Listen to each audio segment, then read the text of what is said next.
change your life. A big aspect that people don't realize when they're dealing with narcissistic abuse is not understanding the story that they believe. See, we all have lots of different stories that are in our lives on a day-to-day basis. You might have a story that he loves you, but you're not sure how it's actually demonstrated because you don't see it on a day-to-day basis. You might have a story that this person cares about you, but what you actually don't see is that he's cheating on you.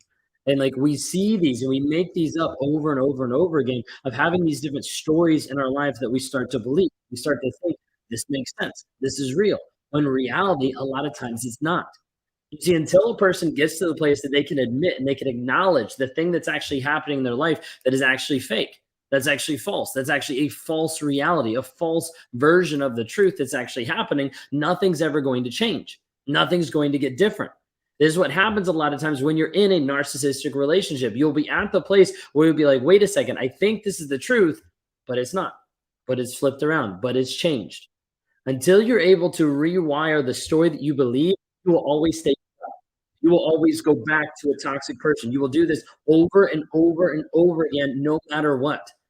This is how we actually work on breaking the trauma bond, the rumination. This is how we work with clients on a daily basis to help them get free. And is by helping you actually change the story that you believe. Now, what do I mean by that? Well, there's two things you need to be able to understand, and that's rewriting versus rewiring. Rewriting is when the narcissist takes something that is truth, it flips it around to be false. Like this was a truth statement. Now it's a false statement I'm going to view as being truth. I rewrote history. I said this actually didn't happen. Something else happened instead. What we try to do is we help people go in and rewire, which is the opposite, which is going back and saying, hey, this is something that's false. Let me change it back to the truth, the reality of the situation. Because until you see the reality of the situation, you will always be stuck. You will always stay trapped. This is what causes you to go back to a toxic person over and over and over again. This is what has you at a place where maybe you're even out of the relationship and you're at the place where you're like, I feel like there's at least some peace because he's not actively abusing me on a day-to-day basis. Like this person isn't in my life 24/7, but that peace doesn't always feel peaceful. The reason why is because of the trauma bond. The reason why is because of the triggers. The reason why is the story that you're ultimately telling yourself. This is the piece that we work with people to help rewire the story that you believe. Until you change that, nothing will change. I was talking to a client earlier today where they're stuck. They're stuck at a place where they're not able to get out. They can't change the mindset here of what's actually going on. They don't want to come to terms with the reality. And this is the part where narcissists and empaths are the same, of not wanting to actually admit the truth of the situation for the empath of knowing like, hey, the truth is this is what actually happened. He doesn't care. He didn't show up in a healthy way. He didn't show up as loving me. He didn't demonstrate this. And there's the other side of understanding like, hey, the narcissist is going to run from truth too, of understanding who I actually am, how I show up, all these different pieces there. People run away from the truth every single day. And as a result, they come up with these different stories, these different alternate versions of reality to exist there. This is why you have cognitive dissonance where the narcissist says, hey, here's one thing, and then here's another thing. It's like, okay, what is actually going on here? The narcissist leaves you in the cognitive dissonance, leaves you immobilized. Do I believe his words or do I believe his actions? Which do I actually believe? And typically you'll either go one or the other, or you'll construct a brand new story to believe instead of the other, instead of the truth, instead of the facts, instead of the reality that you're actually going through. We see people get stuck with this for a long period of time where they're not able to get out of it. Like just you watching a bunch of content from me, from Dr. Romney, from Lee, from all these other people, just you watching content will not get you free, period. Until the story actually changes in your mind, you will always go back, no matter how much you know. Until the story changes, that person will still live rent-free in your mind every single time, no matter what. Until that story changes. You're like, well, where do these stories come from? Now, there's stories that come from the narcissist, 100%. You're not good enough. You're overweight. No one's going to love you. No one's going to care about a single mom. Like all these things. Like there's millions of stories you get put just from the narcissist, all these lies that he tells you.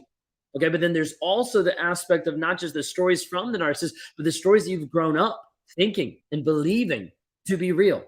The limiting beliefs that you have impressed upon you from your family, from your parents, from your upbringing, from your education, from your childhood, from your religion, from your previous partners, from other experiences that happen in your life. All these things shape. and have you start to concoct and put together the story that you're currently believing. So I'd ask you today, what story are you actually believing? What story do you have that feels like you're stuck? Maybe stuck with that person physically, or stuck with that person just mentally or emotionally, or stuck in the rumination where you keep thinking about this person over and over and over again. It's like you walk through life and they keep having these intrusive thoughts over and over and over again. And you're like, I don't know how to actually get out of this. Because until you actually change that mindset, nothing will actually change. This is where we work with people on a daily basis, helping them break free of the rumination of the trauma bond to be able to understand where they are, where they want to go, who they are, how they're going to get there. All different pieces. We meet with people. I meet with people a lot of times every single day. Yesterday I met with 8 different people, trying to help them work through the process of how do I actually get free. The step-by-step process that we start to break down in some of our programs and some of the one-on-one coaching that we do to help people understand how to rewire their mindset and get rid of the story that's been imposed upon you from the toxic person. I'll share this example and then we'll take a couple questions. Okay. I want you to kind of think of this aspect of the trauma bond and of being like stuck. I want you to think of being like the narcissist has a rope. Okay. So think of me holding a rope. I have a rope here. It goes up and around, and I'm holding both ends of it. I take this rope and I pull it around you, and I'm actually pulling you back towards me. And this rope is one of the lies that I've told you. You're not smart enough. Like your job, you spend too much time at your job. Like, why do you even need a business? Like all this stuff, it starts to pull you back. Now, it can pull you back mentally of like thinking about this person. It can pull you back emotionally of still being in love and missing this person and wanting to reach out. It can pull you back physically of being a Hoover. All these things, the narcissist keeps putting more and more ropes over you time and time again. All these different lies that you're going to believe. And until you're able to actually understand that they're all lies, they're all stories that have been impressed upon you that you've started to tell yourself because of what he's done to you. You get to the place where you understand, wait a second, that's actually not true. This is true. This is what's actually going on. It's you start to break one of those ties. And as you do that, it starts to get more capacity to be able to break another one, to be able to break another one. And we start to work through step by step the story that you believe to be free. You notice is going no contact is good, but it doesn't fix it. Not talking to this person, moving across the entire country doesn't fix it. Knowing everything about narcissistic abuse, watching all the bunch of content doesn't fix it. You can still be trapped in your mind. And a lot of times people stay trapped for a long period of time. If that's where you are today, reach out for help. If you want to talk to me one on one, you can go to rawmotivations.com. You can click on the one on ones. We can talk. We can start to process where you're at in your situation, give you some of the tools and the guidelines of how to actually be free mentally and emotionally. If you're like, I don't know if I want to talk to you, you're a narcissist. Totally get that.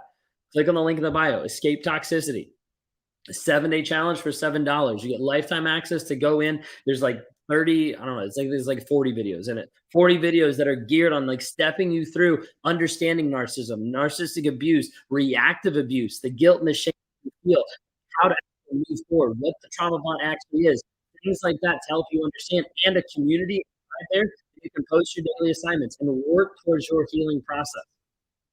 This is what we do, and we work with people on a daily basis. Okay. Jump in. I'll ask a couple questions here before we run out of time. Yes, I do one-on-ones. So you can go to rawmotivation.com, click on one-on-ones there. I don't know why I always think that I can help my narcissistic friend. When's the last time that they actually admitted that they were wrong, or the last time they actually apologized for something? A lot of times, if you don't have someone who's honest and is willing to be vulnerable and show consistent change and consistent growth, you can't help anybody. Like you just have to show up. And if you can't lead that person in the direction, then you need to move forward in your growth. Otherwise, you'll stay stuck forever. See how manipulation was a trauma bond. Yeah. That's going back and forth. Why? Um, let's see. I'm trying to pull up some questions. I saw a couple questions come through, but I'm trying to pull them up. Can this be diagnosed, especially kids? No, it's not going to be diagnosed in court with the kids. In the court setting, you're only going off of the facts. You're not going off of the narcissism, narcissistic abuse, anything like that. Courts don't accept it. Okay. Been no contact for a month, and the constant thinking and debating what I know versus what I try to understand and believe is exhausting. And I know that the truth. Why can't I stop? So a part of Joanne, what part of what you're struggling with is the rumination piece and also the trauma bond that'll keep pulling you back. That's what we actually work on changing the story that you have believed, because what's happening is you're getting triggered by something, anything. It could be a million different things. You're getting triggered, pulls down the emotions and your feelings. It tells you a story. It spins a yarn. It tells you a different phrase of life that's making you think about him. That's making you think it was so good. Like I miss him. It was a great thing. A lot of times how I explain it is like you look at the past, and just like you look in the far distance at like a mountain range, you look at a mountain range and from a far distance it looks like it's one giant mountain. Then you get closer, you start to realize, hey, there's a peak here, and then there's like a pit, and it goes up to another mountain range and another mountain range. But when you're far away, you can't see that. It's the same thing in a narcissistic relationship. You're like, oh, it was good. Like, there's a lot of good moments, but then you get closer, you're like, "Wait a second, there was, like, a good moment here, and then there's a lot of bad in between, and then there's another good moment." They breadcrumb you, they kinda lead you on. So you have to be able we have to break down that story. I'd love to talk to you, reach out for help. Why could my narcissist ex leave me peacefully? When he left, he destroyed everything in my life, couldn't be civil. A lot of times it's going off the aspect of, like, if I leave you peacefully, then that means you're right and I'm wrong, so I can't do that, so I gotta be able to destroy stuff. A lot of times that's the easiest way to be able to explain it. Why does my ex narcissist still act like he hates me? It's been 8 years and he makes co parenting hell. Maria, one of the things I would look at is you can't co parent with a narcissist. You can parallel parent and use the BIF method, brief, informative, friendly, and firm, as like a framework for communication. Look that up. There's a lot more information about that. And then also like living parallel, like living separate lives where you have no communication except for what's necessary about the kids. Or even then, a lot of times people put it through a third party. Okay. Yes, with the textbook narcissist psychiatrist, he took all my money, a large sum, now left and nothing left. But feel like I need to learn more about trauma bonding. Yeah, 100%. Um, Sherry, I would suggest look at the link in the bio because it's $7 challenge. Like that'll give you a lot of information about the trauma bond. How can they be so sincerely vulnerable and empathetic in the beginning for a couple years, and then all of a sudden start to act like they aren't built like that, like they don't like it? So a lot of times early on, you'll see fake vulnerability. It's not empathy; it's fake vulnerability, and a lot of times it's showing, oh, here's what happened in my past. Here's the trauma that happened, and you start to be like, oh my gosh, like they're empathetic. They have vulnerability when in reality they're not being vulnerable about in the moment. The majority of the time, a narcissist is not vulnerable in the moment of like, this is how I'm feeling. This is what's going on. This is what's actually happening. Like instead, it'll kind of move back. Please tell me why he didn't like to please me, but kept forcing me to please him. And everybody talks about the good sex with a narcissist. Mine was selfish. A lot of times, the sex with a narcissist can be really good for a lot of people, but that's only because it's self-serving and like let me make it really great for you, so it further bonds. There's a lot of narcissists out there that the sex is awful, so totally get that. The biggest piece is he feels like he was entitled to you. You're a booty call, okay? You're a sex machine, okay? So at that point, he's like, let me get what I want out of you. I don't really care about pleasing you. Like that's the whole mindset. He doesn't care about you. He doesn't care about like anyone else. It's just about him. It's about the mask. It's about what's going on there. Why does no, I did the one. Today was a song, one of the first songs after we started dating. Yeah, a lot of times it'll be a song is a big trigger. A lot of times, Cynthia, if like the triggers are a big problem right now, that's something I'd say either reach out for help. I'd love to be able to talk to you and work with you, or specifically dealing with the triggers and the trauma bond would be our clarity challenge. That's claritychallenge.net. You can check that out to be able to see. But that's what helps people break the bond. Unless they're working with me like one on one, like we'll take them through the clarity challenge, and that helps a lot with that. They know how to reel you in. And the second you leave or show signs, they start to care for you. 100%. Narcissists will change at the very end of the relationship. You need to understand a narcissist will change like that at the very end. Because as soon as you're getting ready to walk out the door, oh my gosh, like, I'm so sorry. And they show you all these things. The thing you have to understand is a narcissist changes the very end of the relationship because they already knew everything that you wanted the entire time and they purposely held it back. So at the end, they're like, oh, all my manipulation is coming to an end. I can't use it anymore. So now I need to change up. So they change their manipulation. They don't actually change that moment. They just change the manipulation because they change at the end of the relationship. Like if your narcissist is changing at the end, continue leaving because otherwise it is just a hook. It is just a Hoover to keep you stuck in the relationship. Okay. My body tremors and shaking are constantly there. Why is this happening? I would say that's a trauma response. I don't know exactly your whole situation, but a lot of times that's a trauma response, and that physically needs to be worked through to change the mental story, which should be MBR, EMI, different things like that. So if you rewire that aspect, okay.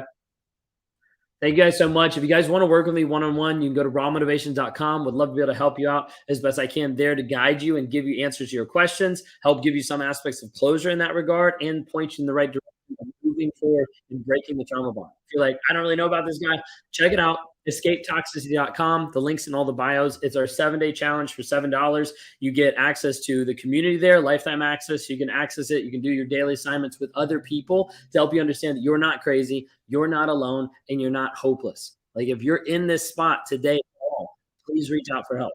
We're here to be able to help you grow, heal, change, and develop into being the version of you that you actually want to be, the version of you that's actually healed, healthy, happy, whole, moving forward. Okay? I'd love to be able to talk to you guys. If you want to reach out, rawmotivation.com. Otherwise, we'll catch you guys later on the flip side.